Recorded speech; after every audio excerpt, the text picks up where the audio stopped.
남편 때문에 썩나서 못 살겠습니다. 저희 부부에게는 10살과 6살짜리 두 아들이 있는데요.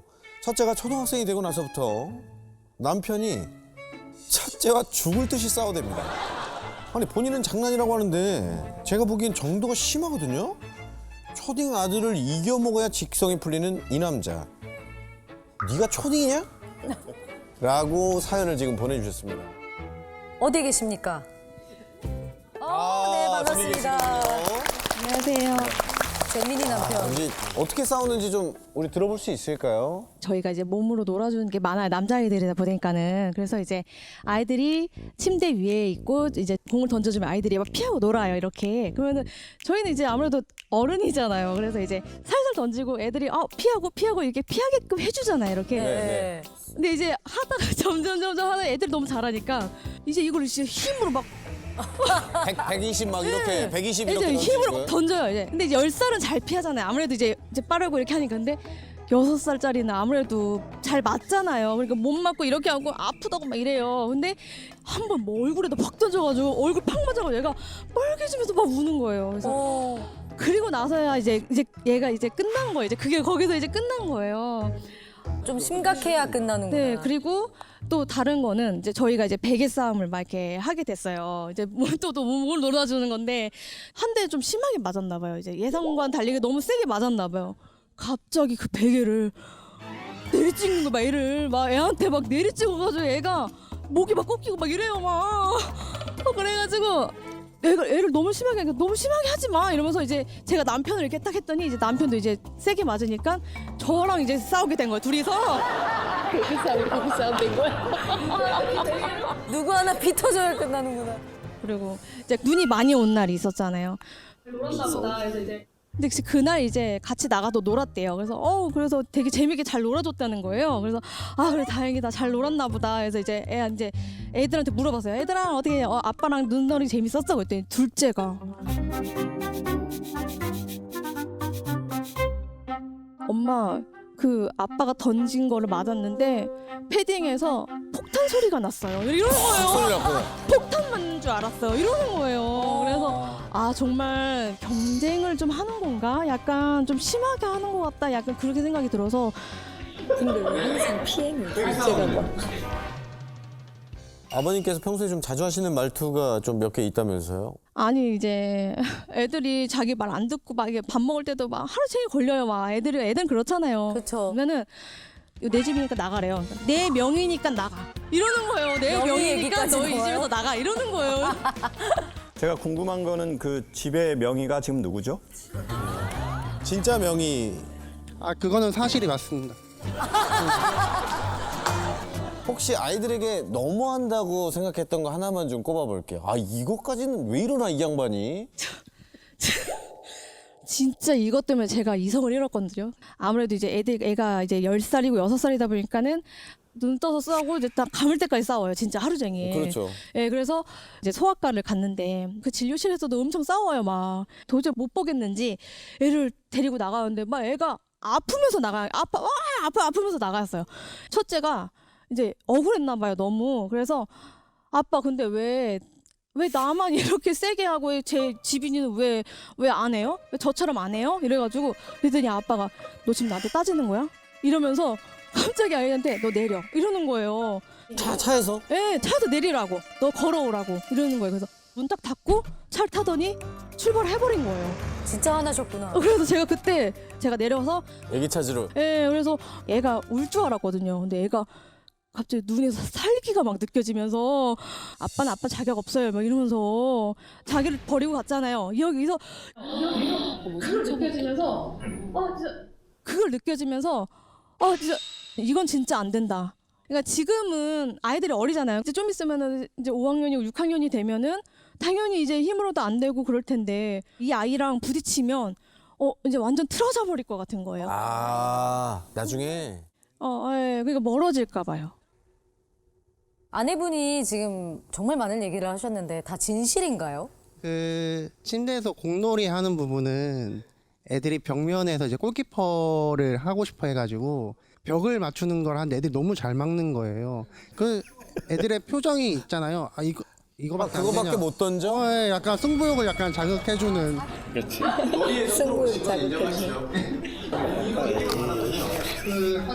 그 한창 이제 월드컵 보고 나서 좀 많이 그랬어요. 네. 베개 싸움은요? 아, 베개 싸움도 이제 어쨌든 2대1로 이제 받아주다가 이제 제가 이제 30년 넘게 안경을 쓰다가 라섹을 했어요. 근데 라섹을 하고 이제 한두 번씩 눈을 맞으니까 너무 시리고 아프더라고요.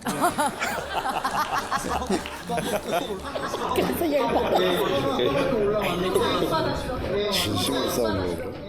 한 가지 좀 덧붙이자면은 전적으로 와이프의 육아의 그런 그 교육 방식이나 이런 건 동의하는 바이긴 하나 몸으로 놀아주는 부분이 지금 가장 큰 이슈가 된 부분이잖아요. 그렇죠, 그렇죠. 이게 저도 남동생이 있고 제 위에 부모님들도 거의 다 남자 형제고 저희 동생네 가족이랑 저희도 다 남자만 넷이에요. 와. 어쨌든 옛날에 남자들이 그렇게 놀았으니까. 그래서 이제 놀아주는 방식이 힘으로밖에 할 수 없는 환경에서 좀 살아왔기 때문에 그런 좀 자제력이 좀 부족하지 않았나 생각이 되고 아까 그 소아과 그 좀 놓고 온 얘기 사실 저는 그렇게 강하게 나가면은 아이가 죄송합니다 이제 안 그럴게요라고 그 반응을 하면 알겠어 내가 나도 미안해 하고 이제 받아줄 용의가 있는데 알겠어요 알아서 저 혼자 갈게요 이렇게 하고 가버린 거예요 엘리베이터로. 근데 그 쫓아가가지고 아기한테 아니야 내가 잘못했어 이렇게 말을 할 수 있는 입장이 아니어서 권위가 있으니까. 그렇지. 차 끌고 일단 지상에 올라가서 와이프한테 대신 좀 내려서 좀 케어해 달라고 좀 부탁은 했었습니다. 아니 근데 저희는 이제 쌍둥이 아들이 있으니까 제가 어제 그 얘기를 했거든요. 이런 식으로 해선 나는 계속 못 살겠다. 니네 둘이 따로 살거나 아니면 내가 니네하고 따로 살지 나는 이런 식으로는 이 집에서 못 살겠다. 그게 어제 저녁 8시에 한 말입니다.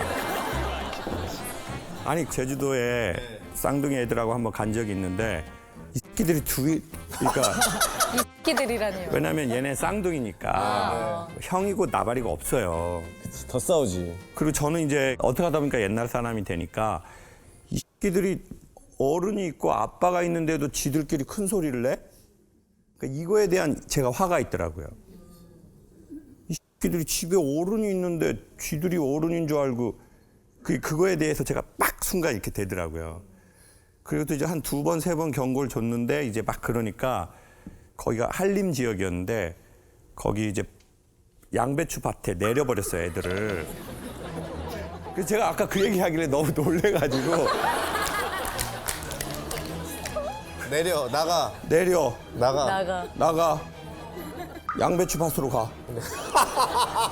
그래가지고 애들 둘이 거기 시골에 아무도 모르는 데인데 양배추 밭에 이렇게 그래서 저를 가버렸어요. 너무 화가 나가지고. 그래가지고 이제 마을을 한 바퀴 쫙 돌고 이렇게 오니까 거기 둘이 이렇게 있더라고요. 양배추밭에. 양배추 밭에. 근데 자 이렇게 말하고 싶어요. 몇 가지는 첫 번째. 그럼 우리는 어떤 아버지 밑에서 성장했냐? 이상적 아버지에게서 성장했는데 우리가 애들한테 그러느냐? 아버님은 어떤 아버님 밑에서 좀 성장하셨어요? 약간 그 분위기를 중시하시고 특전사 나오셨거든요. 그래서 약간 좀 위계 질서가 좀 분명하신 분이긴 합니다. 그렇죠. 봐봐요. 아버지한테 뭐 말대꾸하거나 그러지는 않으셨죠? 근데 원래 그렇게 지내는 게 맞다고 생각을 했었어요. 만약에 했다면 어떻게 됐을 것 같아요, 아버지가? 별로 좋아하진 않으셨을 거라고 생각이 됩니다. 되게 무섭나 보다 아버님이. 자 봐요. 그 기운을 받잖아요. 별로 좋아하시지는 않으셨을 거라고. GPT, 챗 GPT처럼 이렇게. 아버님 지금 연세가 어떻게 되세요? 83년생 43살 됐습니다. 83년생이에요. 저보다 어린데. 아버님이 갑자기 43살 됐다고 하시면 83세인 줄 알았네. 이거 뭐 처음부터 다시 시작인데 뭐 감당하실 수 있겠어요? 아니 아버님 얘기 나오니까 많이 흔들리네. 뭐 어렸을 때 아주 모진 세월을 겪으셨네 보니까. 봐봐요. 아니 그 기운이 있다니까요. 공수부대 아버지들이나 해병대 아버지들이나 저분한테 얘기해서 대화가 될 여지가 없다는 그 기운이 있어요. 그러니까 그렇게 자란 세대가 이제야 43 되신 거란 말이에요. 그러니까 제가 보기에 몸과 이 뇌에 시차 같은 게 있어 보인다는 거죠. 우리는 우리 몸의 시간대가 있어요. 우리 아버지한테서 받은. 근데 어느 날 내가 머리에 뭐가 이렇게 인식이 조금 생겼어. 이렇게 하면 안 될 것 같은. 근데 나는 몸의 시간대와 머리의 시간대가 있는데 이게 너무 큰 괴리가 일어나는 것 같은 거예요. 그건 엄마들도 마찬가지고. 근데 상대적으로 엄마들은 좀 더 유연하게 보낸 사람이 있거든요. 근데 남자들은 자기 아빠하고 대부분 경직되게 보냈거든요. 그러니까 되게 재미있는 게 있잖아요. 보통 아빠가 딸하고 문제가 생기는 것보다 아들하고 문제 생기는 게 훨씬 많아요. 또 딸들은 또 기질에 따라서 다르지만 또 이렇게 하는 게 있어. 막 뭐 아빠 잘못했어요. 뭐 아빠 살살 녹거든 미안해요. 아빠가. 근데 아들들은 알겠어요. 걸어갈게요. 정답입니다. 정답. 나는 내 아버지한테 받은 것도 없는데 갑자기 또 얘한테는 또 이렇게 해야 되고. 그러니까 이 어색함이 이게 얼마나 심해요 이게. 그러니까 그게 제가 보기에 지금의 40, 50대 남자들의 딜레마인 것도 같아요. 왜냐하면 아버지에게서 우리가 거의 1, 20도 못 받았는데 어떻게 내 다음 세대에 8, 90을 해주겠어요. 솔직히 전 그거 자체가 무리라고 생각해요. 그 시간을 제가 보기엔 극복 못할 거예요, 우리는. 어쩌면 인정하고 여기에서 조금만 더. 그래서 저는 어떤 의미로서는 말입니다. 좀 저는 질서가 또 필요하다고 생각하거든요. 네가 뭐라고 해도 안 되는 건 딱 안 돼. 이게 저는 나쁘지는 않다고 생각해요. 근데 이제 문제는 뭐냐면 그 선에다가 이제 전기를 막 휘감거나 철책을 두르거나 이제 그것이 부모가 생각해야 될 것이지 그렇지 않고 아예 아웃라인도 없어요. 그게 과연 그러면 교육이 나가야 할 바인가? 그렇게는 개인적으로는 생각은 안 하게 되더라고요. 이거에 대해서 서로 집에 가면서 조금 얘기합시다. 네. 응원합니다, 아버님. 네. 아빠랑 다툰 후 집을 나간 울 아들. 얼굴 못 본 지 1년이 다 되어 갑니다.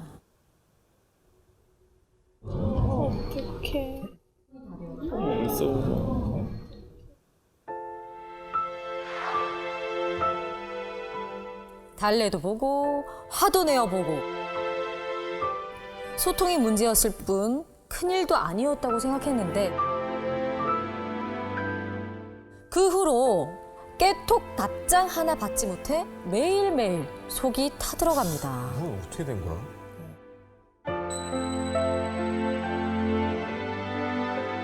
이 폭풍 같은 바람이 지나가는 날이 올까요?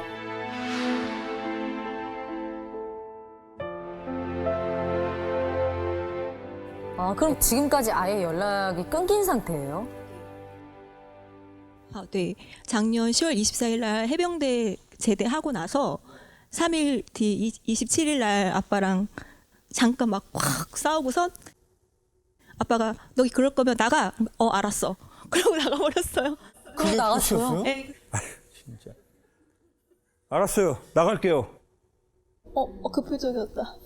아, 이렇게 했어요? 거의 그 표정이었고 마지막으로 제가 우니까 우리 아들이 저 달래주고 엄마 나 갔다 올게 하고 나갔는데 그 길로 안 들어온 거예요. 그리고선 밤에 새벽에 들어와서 짐 챙기고 그거를 2, 3회 걸쳐서 했더라고요. 우리 없을 때. 저도 11월까지 문자랑 카톡 주고 받았는데 그 겨울에 스키 강사 알바 한다고 거기 11월에 간다 그랬거든요. 기숙사로. 그래서 그거 끝나고 3월 초에 들어올 줄 알고 굳건히 믿고 있었어요. 네. 근데 그게 마지막이었어요. 그 이후로 깨톡도 안 보고 아예 연락이 안 되는 상황이에요. 예.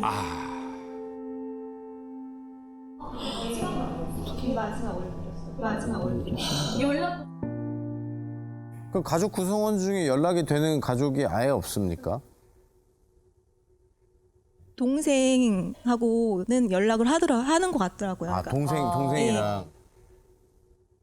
근데 오빠랑 관계가 자기까지 끊기면 좀 부담스러워할까봐 네. 막 대놓고는 얘기 안 하는데 그냥 오빠 잘 지내, 오빠 행복하대, 막 이런. 그 정도만 말해주는 거예요? 예, 맞아요.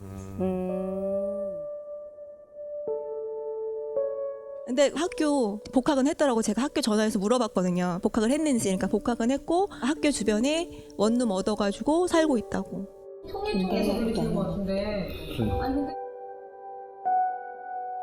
네, 혹시 그 전부터 부자지간에 좀 갈등이 좀 있었어요? 얘가 중학교 사춘기 때 이게 게임을 좀 좋아하더라고요. 그러니까 자기는 프로게이머가 되고 싶다고. 그래서 아빠가 너가 진짜 하고 싶으면 게임 양성 대학교가 한 군데가 딱 있어요. 그러면 3등급 이상을 받아야 돼요. 그거 받아라. 그거 안 한대요. 아빠도 알아보셨구나. 그래 그러면 아빠가 이것도 연습생처럼 하는 학원 같은 게 있어요. 10시간, 12시간씩. 근데 학교를 못 다니니까 그러면 너 자퇴를 하고 검정고시를 봐가지고 그걸 할래? 교수님한테 전화해서 물어보고 막. 근데 또 싫대요. 학교는 다닌대요. 뭐야? 근데 그 말투가 이렇게 그래 또 3등급 받으면 그렇게 할 수 있대. 아니었어. 그러면은 3등급 받아야 돼 이 새끼야. 받으면 아빠가 허락해 줄게. 너 게임 뭐 그냥 저렇게 게임 저 친구들하고 이렇게 재밌게 노는 거랑 너 프로 게이머가 되는 거랑 너 같을 줄 알아? 완전 하늘과 땅이야 이 새끼야 임마. 어? 이렇게 하셨나요? 두 번까지는 저도 살살 얘기하다가 세 번째 딱 이런 식으로? 이렇게 됐습니다. 예. 그리고 그때 사실 나가게 된 계기가 그 와이프가 지금 한 3년 전에 그 저기 뭐지 심장 이식 수술을 했어요. 아이고야. 한 1년간 투병을 하고 지금까지 계속 케어를 해야 되는 상황이기 때문에 아무래도 저의 1순위가 이제 아내 쪽으로 되게 되더라고요. 저희 모든 것들이. 그러니까 아들한테 좀 많이 대면 하더라고요. 그러니까 그때 또 제가 살짝 급발진이 됐죠. 너 이런 식으로 할 거면 나가 그랬더니 이렇게 부드럽게요? 개 베이비 하면서 나 도구 베이비 하면서 너 이 개 엄마 아프고 이 새끼야 집안이 있다고 근데 너 해병대 나왔다는 새끼가 그런 정신머리로 해병대에서 이렇게 가르쳤어 이 새끼야! 해병대에서 이렇게 가르쳤어 이 새끼야! 그러다 보니까 제가 무슨 말만 하면 청개구리처럼 반대로 튀어나가더라고요. 너 육군 가라. 해병대 갈 겁니다. 왜? 아빠가 육군 가라고 하니까. 공군 가라고 했는데 해병 해병대 갈 갔어. 겁니다. 사실 제가 김창욱 쇼를 너무 좋아해요. 그 보고서 저도 좀 약간 사람이 돼가는 것 같아요. 그 기다리는 것도 방법이라고 그러셔서 지금 한 1년 동안 이렇게 기다렸습니다.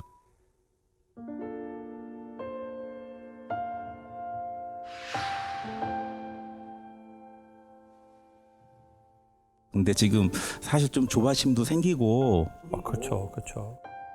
그러다 보니까 아이가 돌아올 때까지 더 기다려야 되는지 아니면은 저희가 조금 더 앞에 가서 다가가야 되는지 그거에 대한 좀 조언을 구하고 싶습니다. 일단은 인간이 태어나서 제일 중요한 것 중에 하나는 자기 색깔을 찾는 거거든요. 근데 그것을 한 번에 찾을 수 없죠. 그래서 어쩌면 우리는 사회가 우리의 자녀들한테 이상적으로 말한다면 아빠 저 이거 하고 싶어요. 그래? 그러면 너 그렇게 한번 해볼래? 아 공부는 하기 싫어요. 그래? 그러면 또 다른 방법을 찾아볼까? 이건 미국 아빠예요. 우리나라에는 안 계시죠? 근데 우리 한국 아빠들은 너 이 새끼야 너 이 새끼야. 너 이 새끼야 너. 이름을 그냥 이 새끼로 짓지.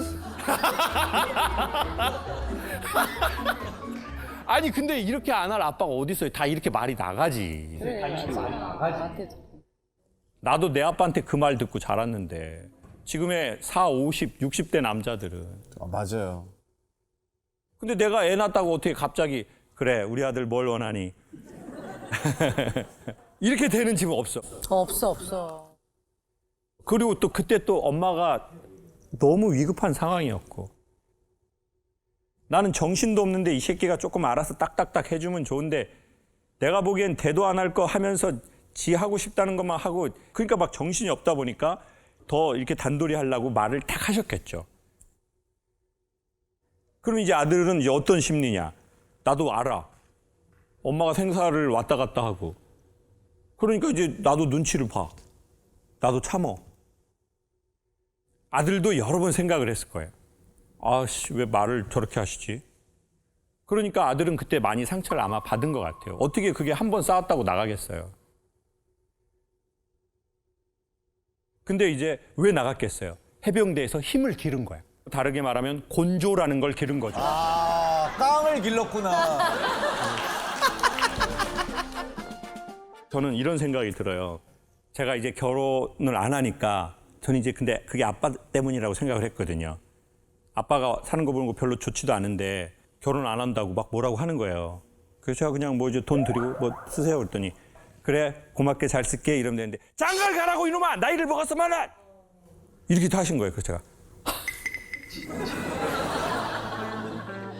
그때 이 표정이 나온 거야. 그때 이 표정이 나온 거야. 이제 곤조를 배워가지고 해병대에서. 그래서 여기서 더 있으면 아빠랑 안 좋은 말을 하고 서로 싸울 것 같으니까 제가 여기서 나가야 되겠더라고요. 아마 아들도 그랬을 거예요. 엄마 나 갈게. 그랬더니 엄마가 비가 오는데 막 그 신발도 안 신고 막 나온 거예요. 근데 엄마가 이제 저 서울 간다고 된장을 옹기에 싸놨더라고요. 그리고 제가 쥐포 좋아하거든요. 쥐포. 사람 얼굴만한 쥐포 있잖아요. 시장에 가면. 그거 엄마가 20마리 검은 봉지에. 어떡해. 20마리요? 네. 엄마 제가 쥐포 좋아해요. 우산 안 쓰고 갔거든요. 이런데 뭐 우산을 쓰고 갔겠어요. 그래가지고 근데 엄마가 막 나온 거예요. 우산 쓰라고. 근데 엄마가 창호가 네가 이해해라. 너 그 애비 평생을 저렇게 산 놈이다. 네가 이해해라. 근데 엄마가 저 우산을 씌워주는데 키가 작으니까 우산 끝이 제 눈을 감고 찌르는 거야. 그리고는 이제 택시가 쭉 가는데 엄마가 이렇게 비 맞고 서 있잖아요. 그래서 제가 여기 딱 가는데 룸미러를 안 보고 싶어. 저기서 엄마 보고 있잖아요, 저를. 그러다가 택시가 탁 오른쪽으로 꺾는데 제가 이렇게 탁 봤거든요. 근데 엄마가 저기서 이러고.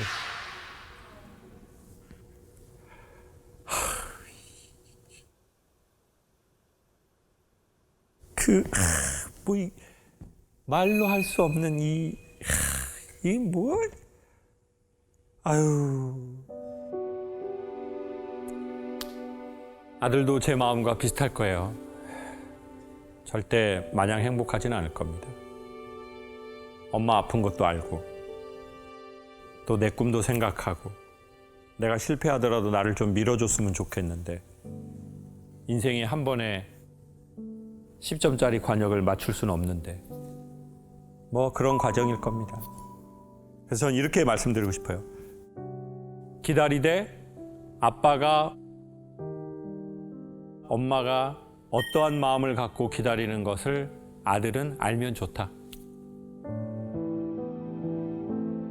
아무런 메시지 없이 마냥 기다리면 나중엔 서먹해져서 못 오거든요. 그러면 더 큰 힘이 필요해요.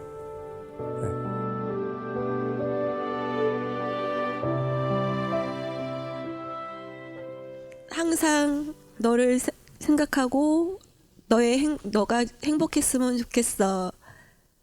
언제나 따뜻한 마음으로 기다릴게. 곧 보자 아들. 사랑해.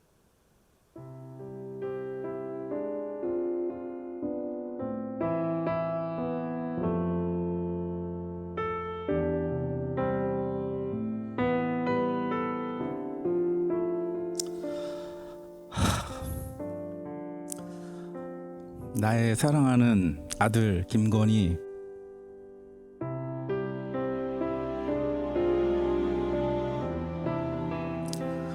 아빠가 대화의 기술이 좀 없어서 네가 조금 섭섭한 부분이 있었을지도 모르겠다. 앞으로는 너의 인생을 존중해주는 부모가 되도록 노력할게. 정말 사랑한다. 다음에 꼭 보자.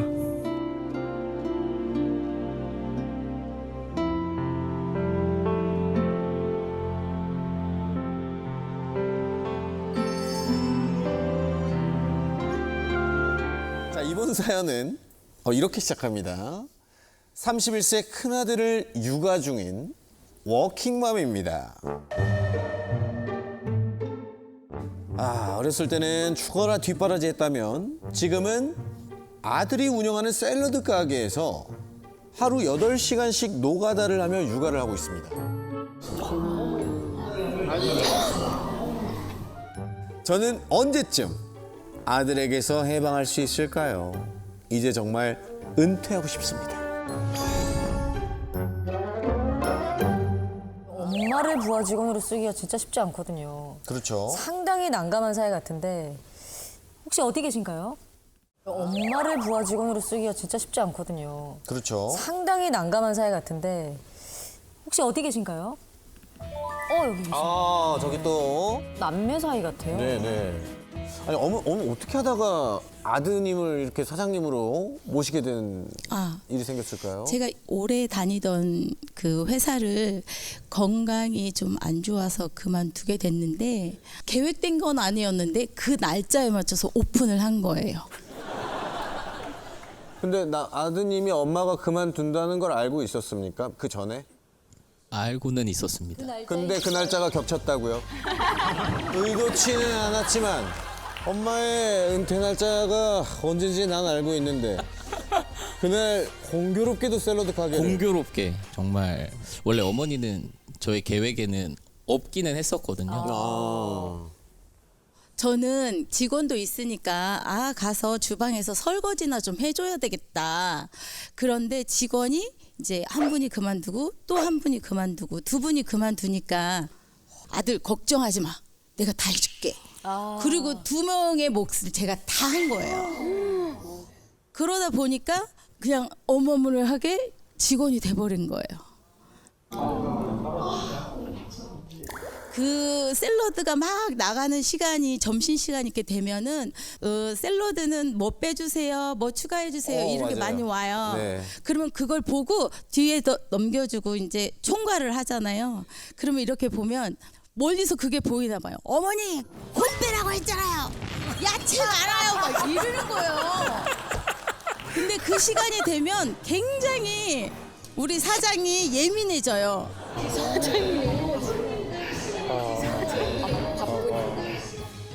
아들은 또 이제 그게 나가면은 늘 컴플레인 들어오니까 어머니! 콩 빼, 콩. 몇 번을 말씀드립니까? 꿈에 나오는 진짜. 그리고 이 사람 직원이라고요. 똑같아. 그러면 너도 내 나이 돼봐라. 그럼 막 뭐가 이렇게 막 올라와요. 서로. 혹시 남편분께서는 뭐라고 하세요? 일하시는 거에 대해서? 직원 쓰라 그래. 직원 쓰라 그래. 이렇게 얘기를 해요. 말투가 이렇게 직원 쓰라 그래. 속도 모르는 소리 하지도 말어. 이제 이러죠. 어머니가 그 콩으로 쌓인 스트레스 아버님한테 푸시는 거예요? 풀죠. 최종 많이 목적지는 풀어요. 아버님이 다 받아내시는 건가요? 다 받아주는데 말귀를 못 알아들어요. 저는 말귀를 못 알아들어요. 공감도 못 해주고. 아버님이요? 네. 그러니까 이제 저는 집에 오면은 핸드폰 가지고 교수님 유튜브 틀어놓고 샤워하러 갈 때도 그거 틀어놓고. 샤워할 때는 좀 제가 부끄러우니까 그래서 커튼을 쳐요. 또 커튼. 본인도 부끄러운가 봐. 부끄럽단 말이에요. 가게에서 이제 야 이거 위치 좀 여기로 옮기자 이렇게 가볍게 얘기하시지만 이 옮기는 것 자체가 이제 시스템을 바꾸는 행위잖아요. 네네. 좀 천천히 가고 싶은데 어머니는 그걸 안 들어주니까 서운하신 거예요.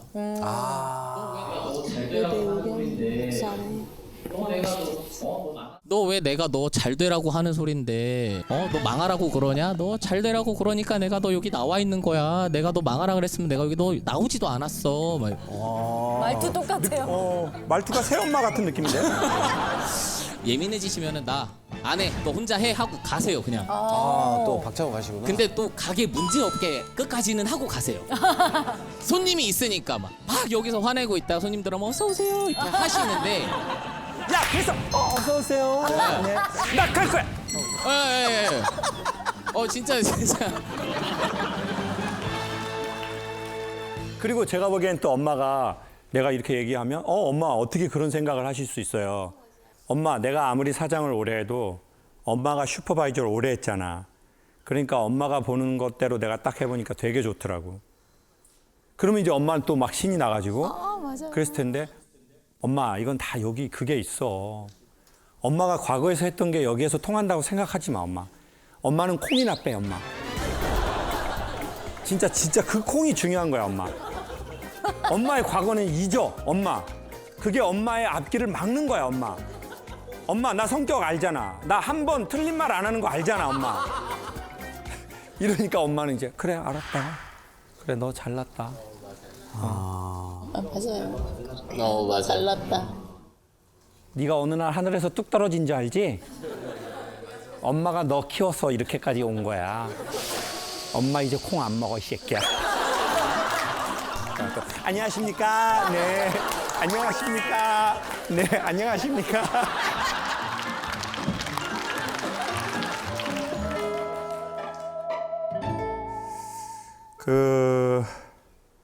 저는 엄마하고 나이 차이가 많이 나거든요. 그래서 어렸을 적에 마치 할머니가 키워주신 것처럼 엄마하고의 좋은 친밀감이 있는데 이게 급속하게 엄마는 나이가 드시더라고요. 그래서 어느 날 엄마가 그러는 거예요. 창호가 엄마 죽으면 땅에 묻지 마. 왜 엄마? 엄마는 갑갑해서 싫다.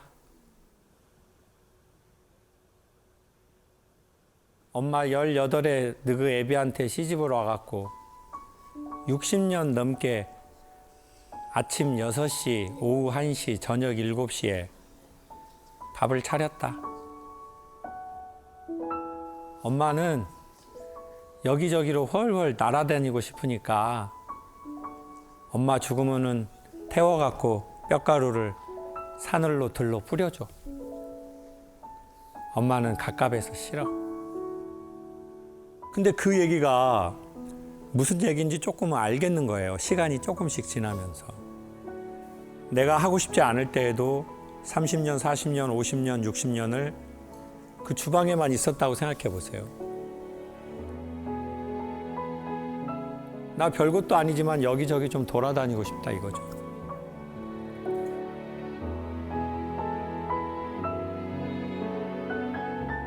엄마랑 저랑 같이 뭘 하는 게 없어요. 할 수 있는 것도 없어요. 그래서 사실 1, 2년 전에 엄마하고 유튜브를 할까? 엄마가 잘하는 거. 엄마가 이제 가정식 하는 거 제일 잘하시니까 엄마랑 같이 시장도 가서 엄마 이거는 뭘 사야 돼? 그걸 찍어가지고 엄마 돌아가시면 봐야지.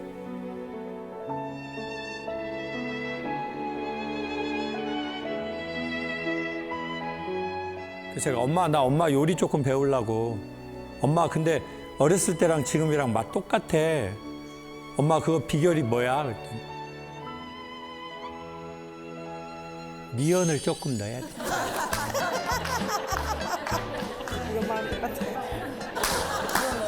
하얀 가루를 이렇게 몰래. 맞아. 옛날에 부엌에 있었어. 근데 되게 은밀한 데 있었어. 안 보이게. 네. 안 보이게. 그래서 그거를 찍어 놓을까? 이제 엄마가 60이 되고 70이 되고 80이 되면 아 그때 샐러드 빨 때 같이 영상이라도 좀 찍어 놓을 걸. 엄마 일하는 거, 엄마 콩 빼라고 하는 거 좀 찍어 놓고 그리고 나중에 추억의 다리가 됐으면 좋겠어요.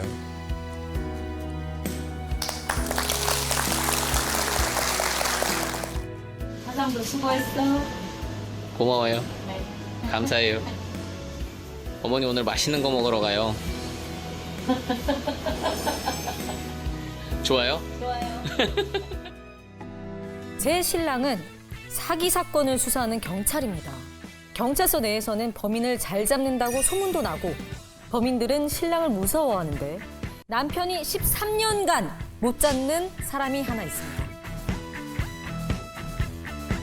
바로 우리 아들!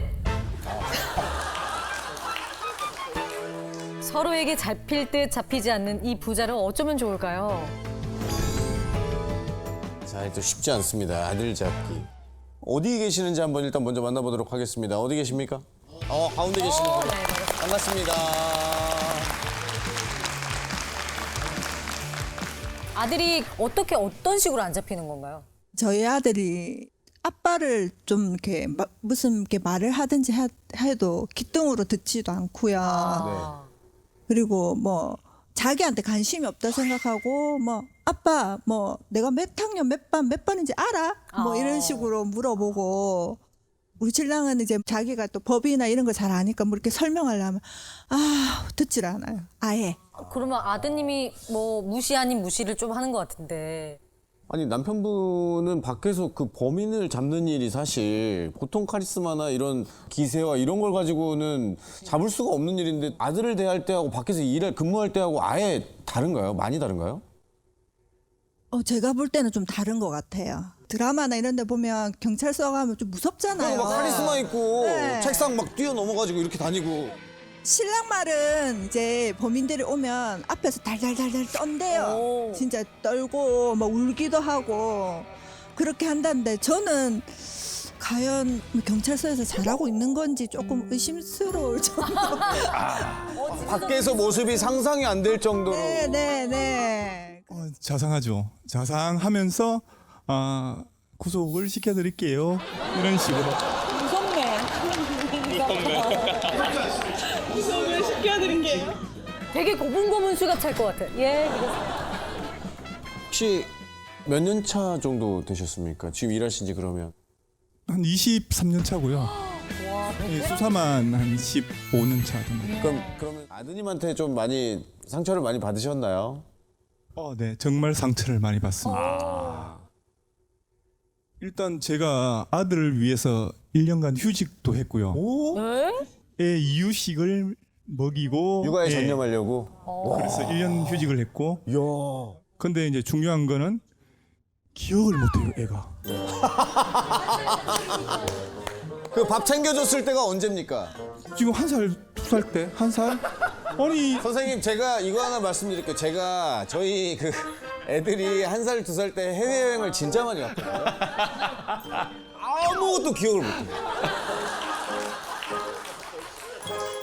지금은 이제 형사팀에서 또 수사과로 전향까지 했습니다.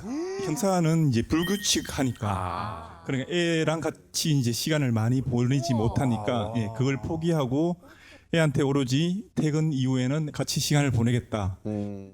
이제 그렇게 했는데 막상 집에 오면 쳐다도 안 봐요. 아들이? 네, 무시를 해요. 사춘기인가? 아들은 수학 같은 걸 저한테 물어봐요. 네. 당연히 비교가 되겠죠. 네. 그 아내는 교사니까. 네. 못 가르쳐 주면 그것도 몰라. 엄마는 잘 가르쳐 주는데. 그럼 제가 할 수가 없잖아요. 네, 그거 당연하죠. 잘 모르겠다. 그 이후부터인지 모르겠지만 저한테 이제 안 물어요. 모든 걸 가르쳐 주려고 해도 아빠는 모르잖아. 그렇게 되는 거죠. 아들은 그래도 제가 아빠니까 참 자랑스러워해 주고 그런 마음이 있었으면 좋겠는데 너무 엄마 편만 들고 엄마 말만 복종을 하니까 제 말이 전혀 안 먹히니까 좀 섭섭하죠. 제가 보기에 엄마가 사주를 했다고 전 느끼거든요. 뒤에서 조종을 수사가 필요한 상황 같습니다. 와, 영어가 벌써 아니 진짜 집에서 막 그런 얘기를 해요. 수사에 뭐 이런 말 해요. 아닌 거 최대한 발휘하느라고. 아, 그렇게 애한테 이렇게 뭐 얘기를 하세요? 제가 경찰이니까 당연히 이제 법률 용어라든지 이제 그런 걸 많이 가리키려고 합니다. 주로 이제 엄마랑 장난을 쳐요. 가끔 서로 진짜 주먹이 오가는 정도로 이제 장난을 쳐요. 그러면 몸싸움 아들한테 말을 해요. 네.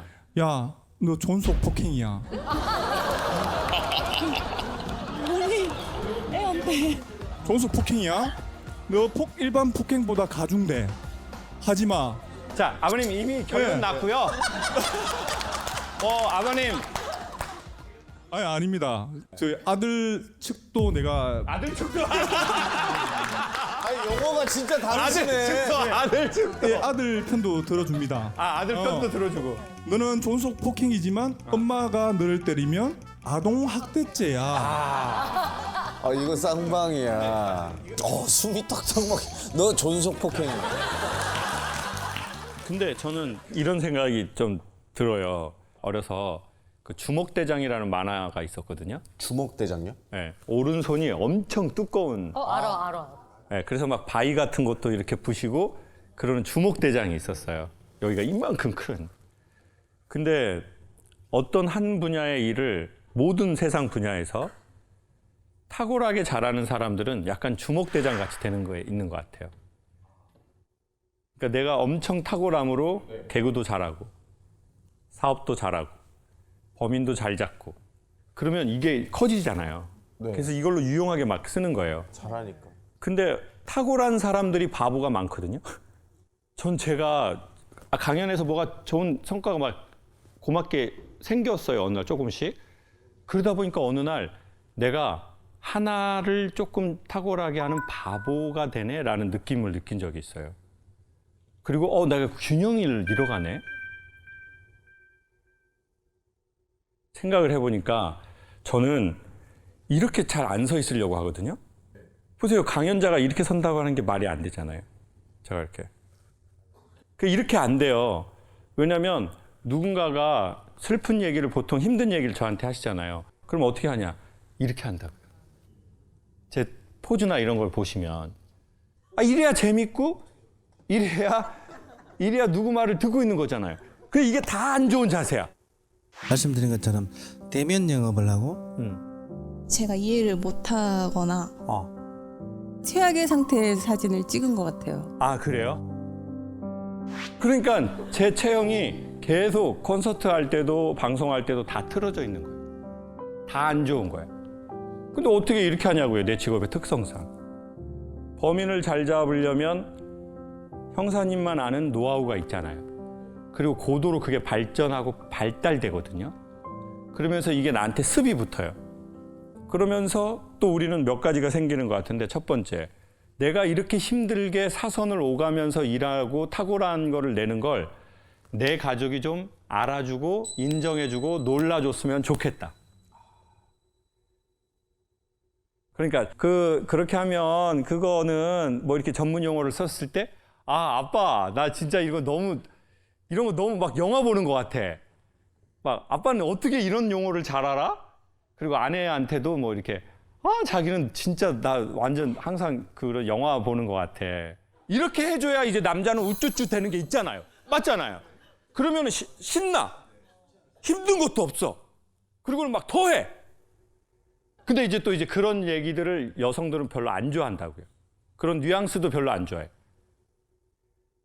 그런 얘기 하지 마라! 아니, 그런 기운을 왜 집에 갖고 들어오냐고! 여긴 가정이야, 자기야. 맞아. 그러면 이제 순간 기가 꺾이지.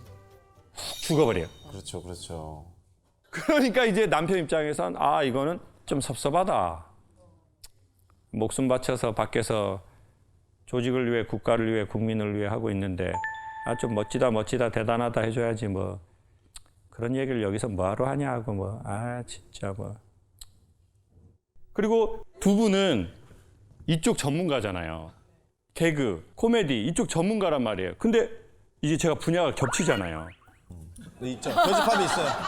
네? 교집합이 있어요. 교집합이 있어요. 있어요. 그러면 저 같은 사람은 눈치를 봐요. 저 두 분을. 왜요? 아니 왜냐면 저분들은 저게 완전 메이저니까 선수잖아요. 근데 나는 이게 내 메이저는 아니잖아요. 웃기는 게. 그러면 이제 제 성향상 우리 어쩌면 남편분처럼 안 보는 척하면서 계속 아내분 눈치나 자녀 눈치를 보는 거예요. 저 사람 내가 한 행동에 대해서 어떻게 하는지.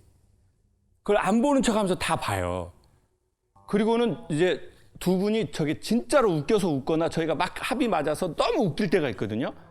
그러면 그때 이제 제가 할 수 있는 최대치로 올라가더라고요. 그래서 눈치를 많이 본다면 눈치로 끝나지 말고 눈치가 센스가 되면 좋겠다. 이게 상황을 딱 보는 게 이건 눈치거든요. 근데 내 주체적 힘이 있으면서 상황을 보는 건 센스라고 하는 거예요. 그리고 수사나 검거를 잘하시는 분들은 당연히 그 센스가 좋은 거잖아요. 그래서 최소한의 힘으로 그 타이밍을 엄청 잘 알고. 근데 그것처럼 센스로 우리가 가면 좋겠다는 생각을 하는 거죠. 저도 눈치가 있으니까. 근데 아들도 크면 다 알 겁니다. 지금은 초등학생이니까. 이 새끼 군대 가가지고 알 거예요.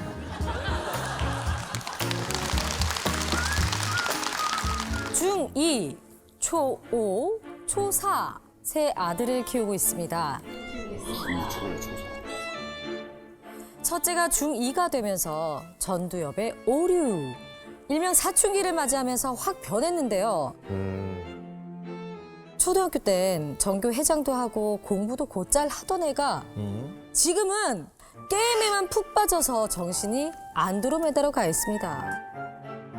김창호 선생님, 게임 중독 우리 아들 정신 좀 붙잡아 주세요. 라는 사연입니다.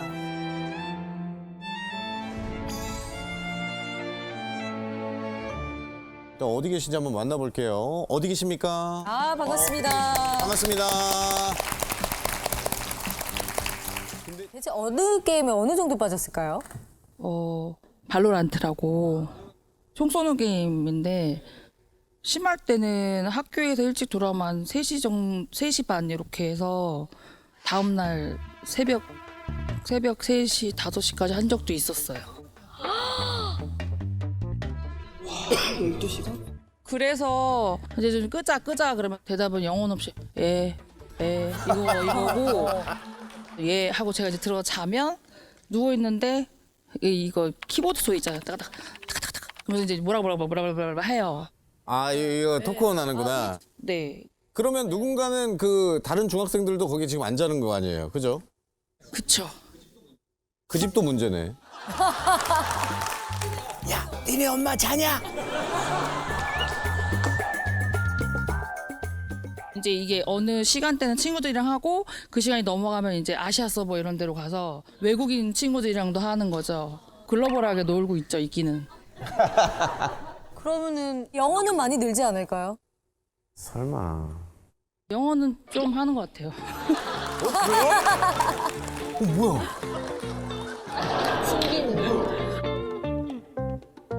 근데 자면서 잠꼬대예요. 오? 어머, 어떡해요?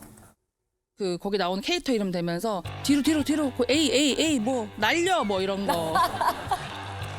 저랑 하면 재미없어서 금방 간둘까봐 저도 해보긴 했는데. 해보셨어요? 훌륭한 어머니시다. 훌륭한 어머니. 키를 못 외우겠어요. 이제 늙어서 그런가. 자꾸 점프하지 말라는데 전 점프를 하더라고요. 아니, 엄마가 이렇게 좀 본인 그 게임 때문에 걱정하는 거는 알고 있었어요? 네. 항상 고쳐야지 하면서도 안 고쳐지는 게 죄송하기도 하면서 그러면서 친구들보다 안 하면 자존심이 상하잖아요. 친구들보다 뭐 랭크가 낮으면은? 네. 그러니까 좀 친해지기도 하고 약간 좀 더 그러다 보니까 계속해서 하게 된 것 같아요. 그럼 본인이 생각할 때 저 그 게임에 좀 재능이 있습니까? 아니요. 뭐야 나한테 니 때문에. 아니 근데 뭐 이런 것 때문에 혹시 혼내신 적은 없으세요? 아니면 싸운 적이라든지. 얘도 주짓수를 배웠거든요. 아 뭘 다 주짓수를 배웠어. 근데 주짓수 한 7년 배웠는데 제가 정말 어느 날은 진짜 너무 화가 나갖고 멱살을 잡고 싸웠거든요. 어머.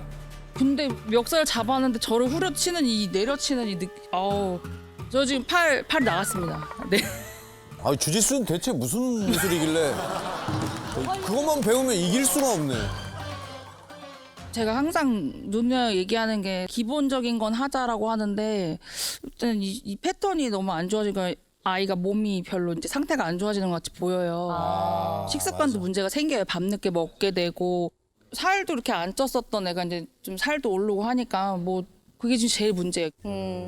이게 아무래도 뇌를 쓰긴 하잖아요. 이게 뭔가를 하고 또 영어도 하다 보니까 이게 배가 많이 고픈가 봐요. 영어 하면 배가 고픕니까, 선생님? 아니 그러면 저분은 배 얼마나 고픕니까? 저분은 영어 엄청 많이 하시는 분인데. 근데 제가 보기에 어차피 이렇게 게임하고 그런 친구들 많아요. 형이 하나 있는데 어느 날 이렇게 제가 산다는 걸 김미자가 형한테 얘기를 해버린 거예요. 창옥이가 도리짓고 땡을 하고 돌아다니고 어린 나이에 물망초 섰다를 하고 오락실집에 종처럼 살고 있다. 그러니까 형이 군대에서 휴가를 나온 거예요. 전 초등학생. 근데 딱 휴가 나오더니 저한테 딱 이러는 거예요. 너 게임한다며? 너 따라와. 오, 최악이다. 예. 아, 난 뒤졌다. 근데 딱 들어가더니 저한테 또 500원을 주면서 너 하고 싶은 거 해? 너 하고 싶은 거 해? 우와, 만 원 냈네. 그리고 저기서 형이 오락하고 저 여기서 이렇게 하는데 똥파리가 재미가 없는 거예요. 그때 아, 내가 정말 원했던 게 게임이었나? 근데 왜 형이 나랑 같이 하자고 하는데 이게 싫지? 어쩌면 제가 원했던 여러 가지 맛 중에 하나는 하지 말라고 하고 뭔가 끼리끼리하고 내가 거기서 몰래 이렇게 싹 하고 이렇게 하고 있는데 이게 갑자기 음지에 있던 게 양지로 올라와서 조명을 줘버리네요. 그러니까 이 맛이 아닌 거예요. 그러니까 정말 우리가 진짜 원하던 게 게임 그 자체였나? 아니면 그 상황과 친구들이 다 했는데 나만 안 하면 친구들하고 얘기할 것도 없고 지금 당장 게임 위에는 친구들과의 얼른 유대관계를 마련하게 해주는 게 없어. 제일 쉬운 게 게임이지. 그걸 얻기 위한 매개를 얘로 잡은 거예요. 근데 문제는 뭐냐? 이게 소스 정도 되면 좋아. 여기에 이게 그렇죠. 메인이 돼버린 거지. 맞아요. 그것을 심리학에선 몰빵이라고 해요.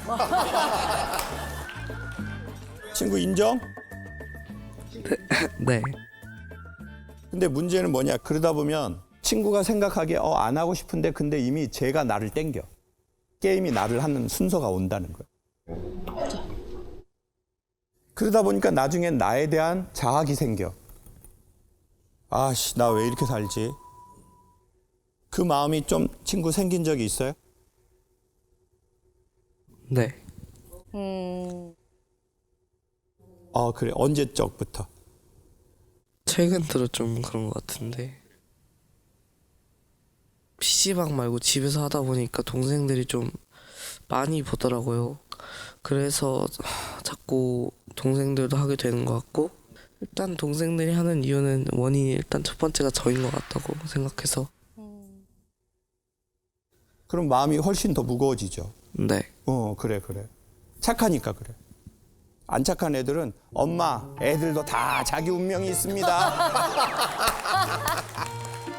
우리 친구가 되게 좋은 자기를 갖고 있기 때문에 그거를 가진 거거든요.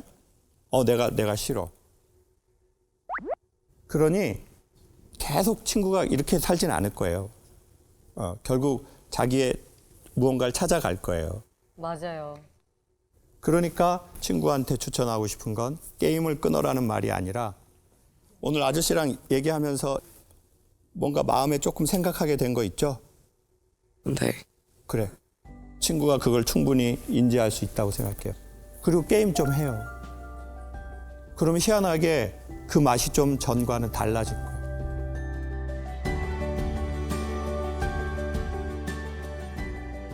그러면은 친구가 친구한테 하고 싶은 메시지 한번 해줘요. 자신한테. 본인 자신한테. 뭐라고 부르고 싶어? 이름? 뭐라고 부를지 모르겠어요. 아니면 게임 이름을 불러요. 아이디가 뭐예요? 티라노사우루스요. 티라노사우루스요.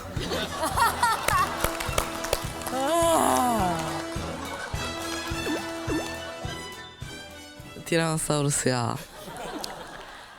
앞으로는 게임도 좀 줄이면서 집안일 좀 하고 어머니도 좀 도와드리고 미래를 조금 더 밝게 만들어갈 수 있게 해보자. 파이팅! 파이팅! 네. 저는 9살 외동 아들을 키우며 사는 돌싱입니다. 지금 만나는 남자친구와 결혼을 생각하며 같이 살고 있는데 혹시 저의 재혼이 아이에게 또 다른 상처가 되지 않을까 걱정되고 망설여져요.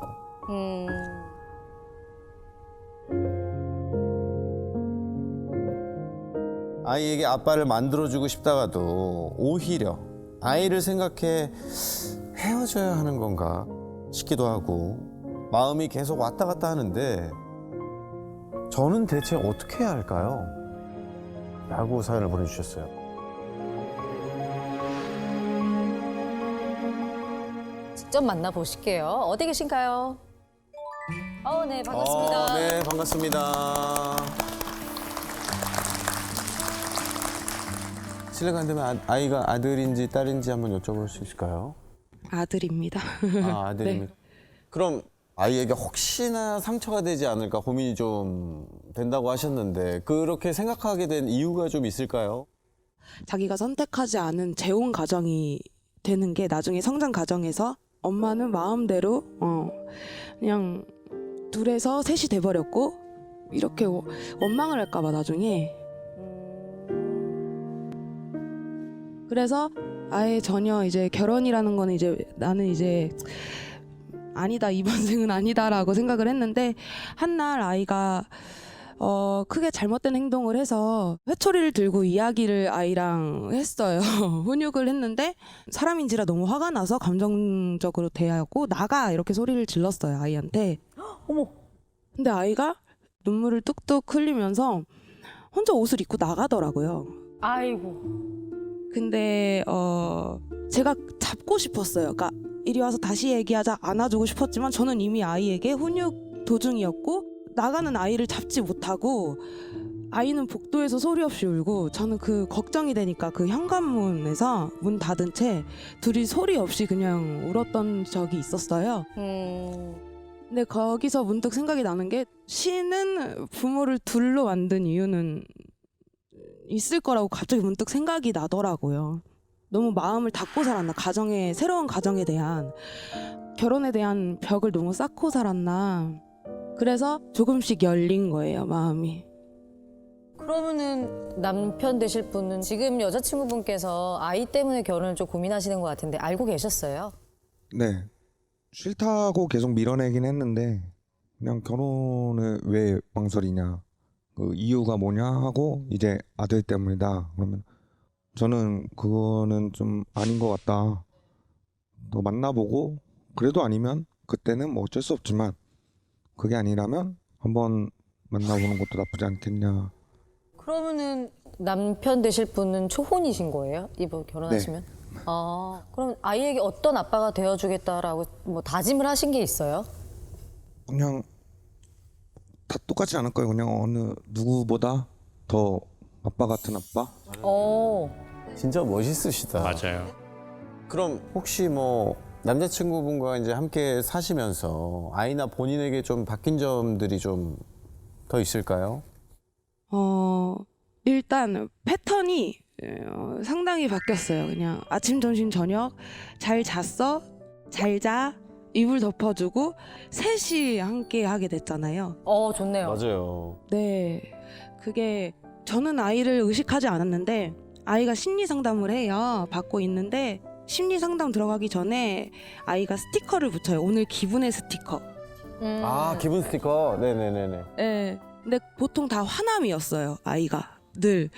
근데 같이 지내고 나서 기쁨으로 바뀌더라고요. 스티커가. 오, 너무 잘 됐다.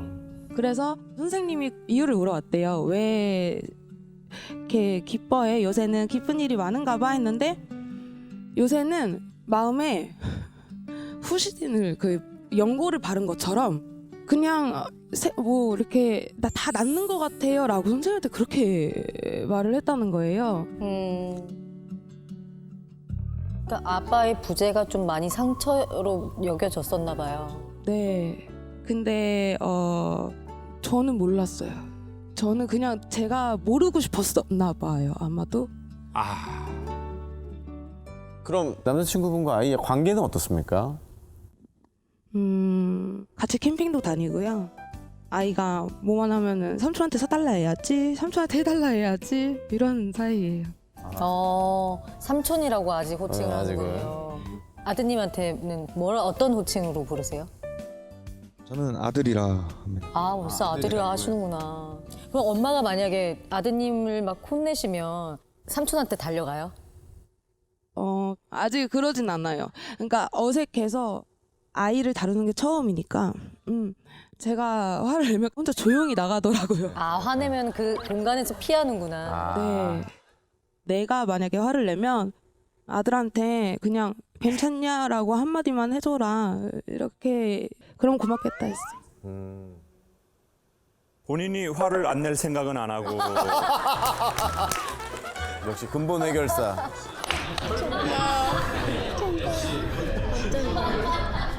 본인은 해놓고 너희들이 정리를 좀 잘해라 라고 하는 어머니이시네요. 근데 이제 우리 어머니는 지금 30 초반이세요. 어떻게 되는 거예요? 32살입니다. 그래요. 32이면 엄청 젊은 나이란 말이에요.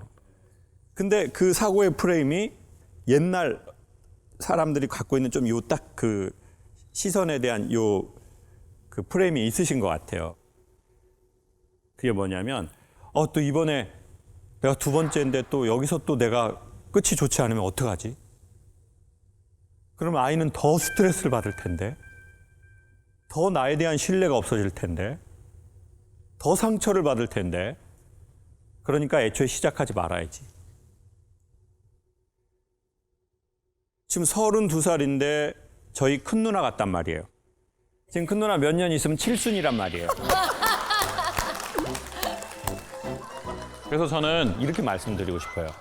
결혼이라는 것이 쉽지 않고 전혀 다른 두 사람이 하나의 가정을 이루고 산다는 것 자체가 매우 복잡하고 때로는 우리가 또 뭔가를 놓쳤을 수도 있고 후회할 일이 있었을 수도 있는데 그러면 거기에 대해서 또 우리는 어떻게 바라볼지 그것이 되게 중요한 거거든요. 근데 우리는 이제 이게 없고 그냥 이렇게 했냐 안 했냐 요 프레임으로만 보니까 이제 그 다음 삶은 없어지거나 그렇게 돼버린 것 같아요. 맞아요. 그리고 설령 이 결과의 끝이 좋지 않다 하더라도 이별을 하고 나서 우리의 그 다음의 삶은 또 있단 말이에요. 그러면 그 삶에 대해서도 그 사고의 프레임은 대처 방법이 절대 못 되더라고요. 맞아. 그러니 이거는 해라 마라 이 문제가 아니라 조금씩이라도 우리가 세상을 유연하게 조금씩 접근했으면 좋겠는 거예요. 가족에 대해서도 사랑에 대해서도. 그러면 어떻게 해야 되느냐? 저는 아들이니까 아들 입장에서 말할게요. 뭐 저는 하나의 지극히 한 의견밖에 안 되지만 엄마가 나한테 살짝 미안해하는 마음은 전 있는 건 좋다고 봐요. 왜냐하면 엄마가 미안해하지 않는 거는 약간 상처가 될 수 있을 것도 같아요. 그런 엄마들도 있거든요. 엄마도 처음부터 엄마였던 게 아니야. 실수하고 실패하면서 배운다고 김창옥 강사님께서 말씀하셨어. 제발 저의 이름을 그렇게 팔아쳐먹지 맙시다. 잘못된 구독자. 예를 들어 저 같은 경우에는 아버지하고 저하고 저희 아버지가 이제 청각장애가 있으셨기 때문에 저는 아버지하고 대화 같은 대화를 한 번도 못 해봤어요. 단 한 번도. 그래서 사실 저는 아버지라는 단어를 제가 잘 몰라요. 그게 무슨 말인지를. 근데 어느 날 전화가 왔어요. 여보세요? 그랬더니 제주도에 있는 어떤 치과래요. 아버지가 누구누구 씨 맞으세요? 그러더라고요. 그래서 예, 저희 아버지입니다. 뭐 왜 그러세요? 그랬더니 저희 아빠가 거기에 임플란트 하러 오셨는데 치료비를 저한테 낼 수 있겠냐고 물어보라고 전화를 하라고 했다는 거예요. 저희 집이 자식이 6명인데 왜 내가 아다리가 됐을까? 아버지의 다리의 줄임말이죠, 아다리. 그래서 제가 하겠습니다. 잘 부탁드릴게요. 그리고 전화를 딱 끊으려는데 그런데요, 할아버지가 전화 받고 달래요. 그러는 거예요. 저희 아버지 귀 안 들리시는데 전 아버지랑 통화해 본 적이 없거든요. 단 한 번도. 바꿔주세요. 귀가 안 들리시면 소리를 크게 하시거든요. 전 가만히 있고. 막둥이냐! 아버지라! 미안하다.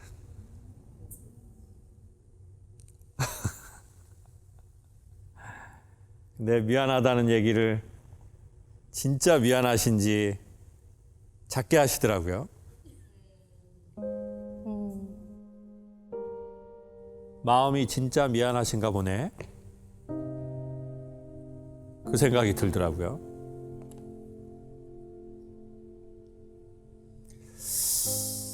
의도적이진 않았지만 언젠간 아버지가 미안하다고 얘기해야 된다고 생각을 하고 자란 것 같아요.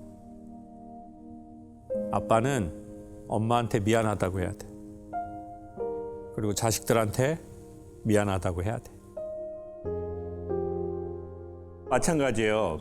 그래, 엄마가 이랬건 저랬건 아들아 미안하다. 근데 이걸 맨날 말로 할 필요 없어요. 가족은 눈빛으로도 알고 얼굴 표정으로도 알고 그렇지만 언젠가 중요한 포인트에서 말해줄 필요는 있겠죠. 엄마가 매우 미안하게 생각하고 있다.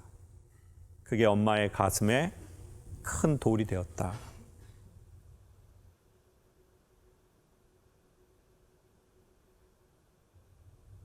그리고 그 아들도 그걸 느껴요. 엄마가 나한테 미안해 한다는 걸. 그렇죠.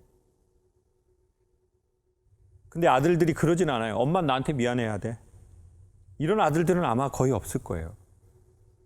아들 입장에서 진짜 바라는 건 뭐냐면 제가 보기에 엄마가 당연히 지금 어리니까 나를 소외시키지 않기를 당연히 바라고 근데 엄마가 좀 건강하게 살아갔으면 좋겠어요. 우리 엄마가 건강하게 자기의 삶을 살아갔으면 하는.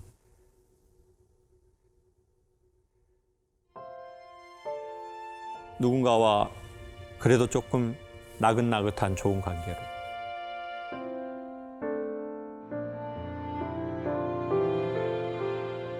그러다가 우리는 또 의도치 않게 또 사이가 틀어질 수도 있고 때로는 이별을 할 수도 있습니다. 그러면 거기에 대해서도 또 엄마가 그렇게 또 노력도 하고 그랬는데 엄마가 또 이런 결과를 갖고 오게 됐다.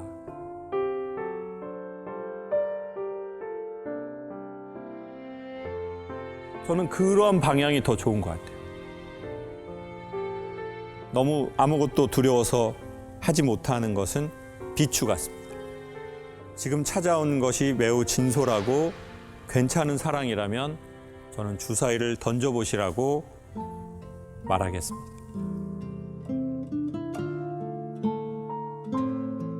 아들,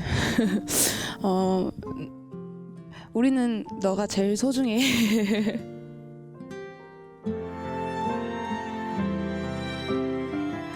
사랑해.